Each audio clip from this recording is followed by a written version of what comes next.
جو ہوا جہد کول دتھی ہونی انہیں نیڑے بہنا ہے نا جی، جہد کول نہیں انہیں تو پیچھے جا کے بہنا اینڈ تے اس کو کہڑا دتھی ہے۔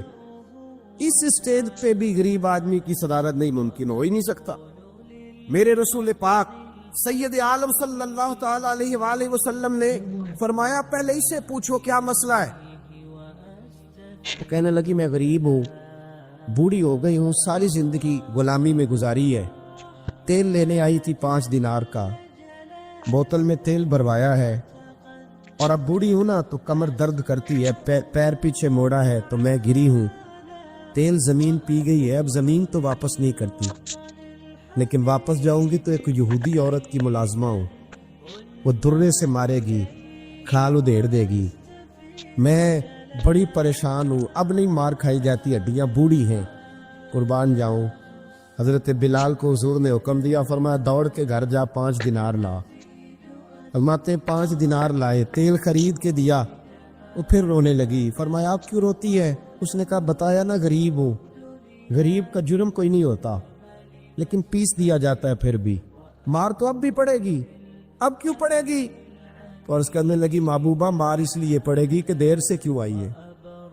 تو میرے کریم رسول اور وہ بی بی حضور ابھی آئے ہیں مدینہ طیبہ، امام یوسف صالحی فرماتے ابھی آئے تھے حضور، سبل الہدیٰ والرشاد کے مصنف کہتے ابھی آئے تھے نبی پاک، وہ جانتی بھی نہیں تھی۔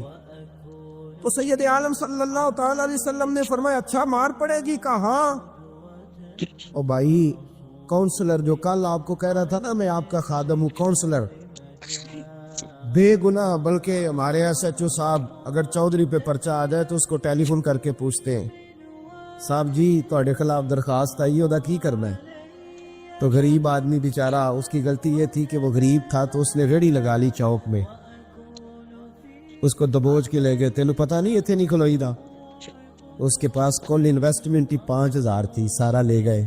پھر وہ کونسلر صاحب کے پاس چلا گیا، سر میرے نال چلے آ جائے ذرا میں تھانے جانا ہے، انہیں کہا گڈی کرائی آ، پیسے ہیں نہیں ایویں تھانے جائیدا ہے۔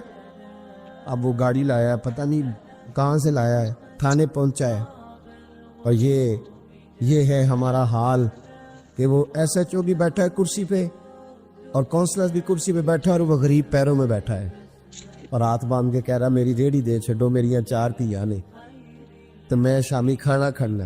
کدھر گیا امت کا وہ ذوق؟ ساری زندگی نعتیں سننے والوں بتاؤ تو صحیح نعت نے تاثیر کیا دی ہے روح؟ اگر ابھی بھی گھاڑی غریب کے پاس کھڑی نہیں ہوتی تو پھر کیا اثر ہوا ساری زندگی نعت سننے کا؟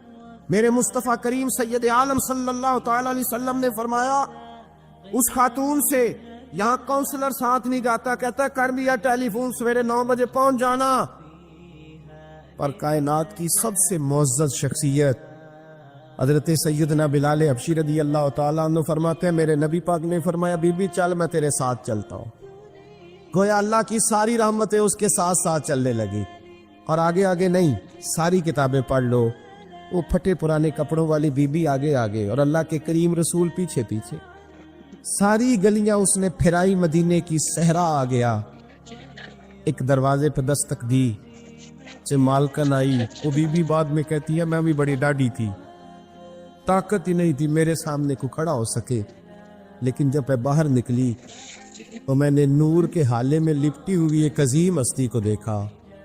فرماتے محبوب کے گورے چٹے رنگ کے اوپر کالی زلفیں اور محبوب پاک کی مقدس آنکھیں جب تک بات کرتے رہے نظریں زمین پہ جھکی رہی۔ شرم و حیا والے رسول نے بڑے میٹھے، بڑے دھیمے، بڑے خوبصورت لہجے میں کہا، بریلی کے امام فرماتے ہیں نیچی نظروں کی شرم و حیا پہ درود، بڑے دھیمے لہجے میں فرمایا تیری نوکرانی ہے تیری؟ عورت کہتی ہے میں تو حضور کے جلووں میں محب ہو گئی کہ سادگی میں اتنا حسن میں نے دیکھا ہی نہیں، تیری نوکرانی ہے؟ کہا میرے محبوب نے فرمایا بیچاری کی غلطی کوئی نہیں، اسے ماردہ نا، اس سے تیل گر گیا تھا، نیا خریدتے دیر ہو گئی، رو رہی تھی تو میں سفارش کرنے آیا ہوں۔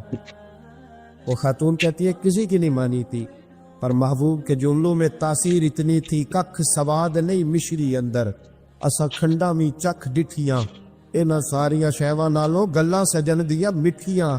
فرماتے ہیں نبی پاک صلی اللہ تعالی علیہ وآلہ وسلم نے فرمایا کچھ نہ کہنا، کہنے لگی نہیں کہتی، میرا وعدہ رہا کچھ نہیں کہوں گی۔ اب میرے حبیب نے پھر نظر اٹھائی اور اس غریبنی کی طرف دیکھا اور فرمایا تو اگر کہے تو میں جاؤں، تو اگر کہے تو میں خود بھیک دے خود ہی کہے منگتے کا بھلا ہو، تو اگر کہے تو میں جاؤں۔ اس نے خراج پیش کیا تو چند آنسو گرائے، کہنے لگی محبوبہ جیسے بندہ نوازی۔ حضور نے رخ پھیرا، حضرت بلال کہتے میں پیچھے رہ گیا تو وہ دونوں بیویاں دوڑ کے میرے پاس آئی، کہنے لگی بتا تو صحیح ہے کون، یہ بتا تو صحیح کون تھے؟ تو حضرت بلال کہنے لگی تم نہیں جانتے؟ جناب بلال فرمانے لگے یہی تو ہیں جنہیں اللہ نے سچا رسول بنا کے بھیجا ہے۔ بیبیاں دوڑ کی آئی، کہنے لگی محبوبہ دروازے تک آئے ہو تو خالی تو نہ لوٹاؤ، مہربانی فرماؤ ہمیں بھی کلمہ پڑھا دو۔ ایک واقعہ سناتا ہوں خواجہ معین الدین اجمیری کو۔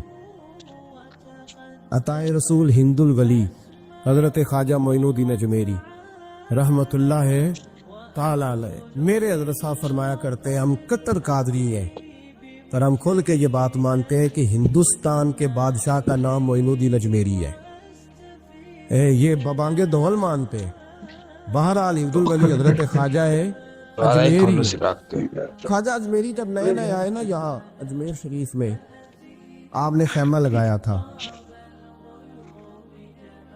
کپڑے کا خیمہ لگا کے اس میں رہتے تھے۔ تو ایک نوجوان تھا وہ باہر رہتا تھا اجمیر سے، تو وہ آیا کچھ دنوں کے لیے، پڑھائی سے فارغ ہو کے، اجمیر کا رہنے والا تھا لیکن باہر رہتا تھا۔ جب یہاں آیا نا، وہ عصر کے بعد وہ گزرتا خواجہ اجمیری کے خیمے کے سامنے سے، جھونپڑی کے سامنے سے، تو خواجہ صاحب عصر کے بعد بیٹھ کے رویا کرتے تھے۔ عاشق دا کام نہیں رونا تونا، بنا رویو نہیں منظوری، اے عاشق سدا ہی روندا رہندا پاویں وصل ہوئے تے پاواں دوری، رویا کرتے۔ تو نوجوان بڑا سادہ سا تھا، بچپن میں والد فوت ہو گئے، صرف ماں ہی ماں تھی۔ ایک دن اماں سے جا کے کہنے لگا یہ مسلمانوں کا سادھو روتا کیوں ہے؟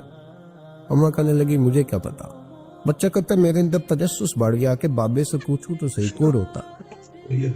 2 4 5 10 دفعہ